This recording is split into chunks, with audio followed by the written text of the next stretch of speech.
John 18. When he had finished praying, Jesus left with his disciples and crossed the Kidron Valley. On the other side there was a garden, and he and his disciples went into it. Now Judas, who betrayed him, knew the place because Jesus had often met there with his disciples. So Judas came to the garden, guiding a detachment of soldiers and some officials from the chief priests and Pharisees. They were carrying torches, lanterns, and weapons. Jesus, knowing all that was going to happen to him, went out and asked them, "Who is it you want?" "Jesus of Nazareth," they replied. "I am he," Jesus said. And Judas the traitor was standing there with them. When Jesus said, "I am he," they drew back and fell to the ground. Again he asked them, "Who is it you want?" "Jesus of Nazareth," they said. Jesus answered, "I told you that I am he. If you are looking for me, then let these men go." This happened so that the words he had spoken would be fulfilled. "I have not lost one of those you gave me." Then Simon Peter, who had a sword, drew it and struck the high priest's servant, cutting off his right ear. The servant's name was Malchus. Jesus commanded Peter, "Put your sword away. Shall I not drink the cup the Father has given me?" Then the detachment of soldiers, with its commander and the Jewish officials, arrested Jesus. They bound him and brought him first to Annas, who was the father-in-law of Caiaphas, the high priest that year. Caiaphas was the one who had advised the Jewish leaders that it would be good if one man died for the people. Simon Peter and another disciple were following Jesus. Because this disciple was known to the high priest, he went with Jesus into the high priest's courtyard. But Peter had to wait outside at the door. The other disciple, who was known to the high priest, came back, spoke to the servant girl on duty there, and brought Peter in. "You aren't one of this man's disciples too, are you?" she asked Peter. He replied, "I am not." It was cold, and the servants and officials stood around a fire they had made to keep warm. Peter also was standing with them, warming himself. Meanwhile, the high priest questioned Jesus about his disciples and his teaching. "I have spoken openly to the world," Jesus replied. "I always taught in synagogues or at the temple where all the Jews come together. I said nothing in secret. Why question me? Ask those who heard me. Surely they know what I said." When Jesus said this, one of the officials nearby slapped him in the face. "Is this the way you answer the high priest?" he demanded. "If I said something wrong," Jesus replied, "testify as to what is wrong. But if I spoke the truth, why did you strike me?" Then Annas sent him bound to Caiaphas, the high priest. Meanwhile, Simon Peter was still standing there warming himself. So they asked him, "You aren't one of his disciples too, are you?" He denied it, saying, "I am not." One of the high priest's servants, a relative of the man whose ear Peter had cut off, challenged him, "Didn't I see you with him in the garden?" Again Peter denied it. And at that moment a rooster began to crow. Then the Jewish leaders took Jesus from Caiaphas to the palace of the Roman governor. By now it was early morning, and to avoid ceremonial uncleanness they did not enter the palace, because they wanted to be able to eat the Passover. So Pilate came out to them and asked, "What charges are you bringing against this man?" "If he were not a criminal," they replied, "we would not have handed him over to you." Pilate said, "Take him yourselves and judge him by your own law." "But we have no right to execute anyone," they objected. This took place to fulfill what Jesus had said about the kind of death he was going to die. Pilate then went back inside the palace, summoned Jesus, and asked him, "Are you the king of the Jews?" "Is that your own idea?" Jesus asked. "Or did others talk to you about me?" "Am I a Jew?" Pilate replied. "Your own people and chief priests handed you over to me. What is it you have done?" Jesus said, "My kingdom is not of this world.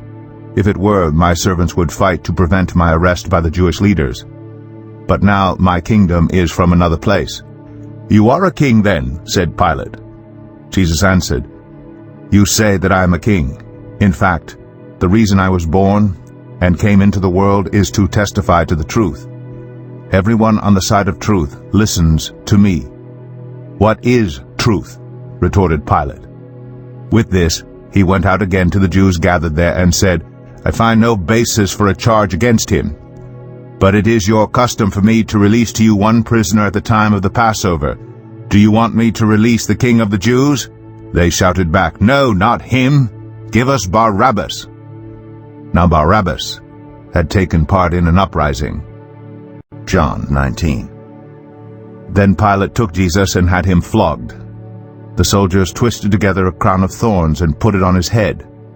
They clothed him in a purple robe and went up to him again and again, saying, "Hail, King of the Jews!" And they slapped him in the face. Once more, Pilate came out and said to the Jews gathered there, "Look, I am bringing him out to you to let you know that I find no basis for a charge against him." When Jesus came out wearing the crown of thorns and purple robe, Pilate said to them, "Here is the man." As soon as the chief priests and their officials saw him, they shouted, "Crucify! Crucify!" But Pilate answered, "You take him and crucify him. As for me, I find no basis for a charge against him." The Jewish leaders insisted, "We have a law, and according to that law he must die, because he claimed to be the Son of God." When Pilate heard this, he was even more afraid, and he went back inside the palace. "Where do you come from?" he asked Jesus. But Jesus gave him no answer. "Do you refuse to speak to me?" Pilate said, "Don't you realize I have power either to free you or to crucify you?" Jesus answered, "You would have no power over me if it were not given to you from above. Therefore the one who handed me over to you is guilty of a greater sin." From then on, Pilate tried to set Jesus free. But the Jewish leaders kept shouting, "If you let this man go, you are no friend of Caesar. Anyone who claims to be a king opposes Caesar." When Pilate heard this, he brought Jesus out and sat down on the judge's seat at a place known as the Stone Pavement, which in Aramaic is Gabbatha. It was the day of preparation of the Passover. It was about noon. "Here is your king," Pilate said to the Jews. But they shouted, "Take him away! Take him away! Crucify him!" "Shall I crucify your king?" Pilate asked. "We have no king but Caesar," the chief priests answered. Finally, Pilate handed him over to them to be crucified. So the soldiers took charge of Jesus. Carrying his own cross, he went out to the place of the skull, which in Aramaic is called Golgotha. There they crucified him, and with him 2 others, one on each side, and Jesus in the middle. Pilate had a notice prepared and fastened to the cross. It read, "Jesus of Nazareth, the King of the Jews." Many of the Jews read this sign, for the place where Jesus was crucified was near the city, and the sign was written in Aramaic, Latin, and Greek. The chief priests of the Jews protested to Pilate, "Do not write the King of the Jews, but that this man claimed to be King of the Jews." Pilate answered, "What I have written, I have written." When the soldiers crucified Jesus, they took his clothes, dividing them into 4 shares, one for each of them, with the undergarment remaining. This garment was seamless, woven in one piece from top to bottom. "Let's not tear it," they said to one another. "Let's decide by lot who will get it." This happened that the scripture might be fulfilled that said, "They divided my clothes among them and cast lots for my garment." So this is what the soldiers did. Near the cross of Jesus stood his mother's sister, Mary the wife of Clopas, and Mary Magdalene. When Jesus saw his mother there, and the disciple whom he loved standing nearby, he said to her, "Woman, here is your son," and to the disciple, "Here is your mother." From that time on, this disciple took her into his home. Later, knowing that everything had now been finished, and so that Scripture would be fulfilled, Jesus said, "I am thirsty." A jar of wine vinegar was there, so they soaked a sponge in it, put the sponge on a stalk of the hyssop plant, and lifted it to Jesus' lips. When he had received the drink, Jesus said, "It is finished." With that he bowed his head and gave up his spirit. Now it was the day of preparation, and the next day was to be a special Sabbath. Because the Jewish leaders did not want the bodies left on the crosses during the Sabbath, they asked Pilate to have the legs broken and the bodies taken down. The soldiers therefore came and broke the legs of the first man who had been crucified with Jesus, and then those of the other. But when they came to Jesus and found that he was already dead, they did not break his legs. Instead, one of the soldiers pierced Jesus' side with a spear, bringing a sudden flow of blood and water. The man who saw it has given testimony, and his testimony is true.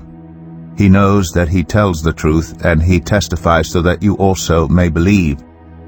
These things happened so that the scripture would be fulfilled. Not one of his bones will be broken. And as another scripture says, they will look on the one they have pierced. Later, Joseph of Arimathea asked Pilate for the body of Jesus. Now Joseph was a disciple of Jesus, but secretly because he feared the Jewish leaders. With Pilate's permission, he came and took the body away. He was accompanied by Nicodemus, the man who earlier had visited Jesus at night. Nicodemus brought a mixture of myrrh and aloes, about 75 pounds. Taking Jesus' body, the two of them wrapped it with spices in strips of linen. This was in accordance with Jewish burial customs. At the place where Jesus was crucified, there was a garden, and in the garden a new tomb in which no one had ever been laid. Because it was the Jewish day of preparation, and since the tomb was nearby, they laid Jesus there.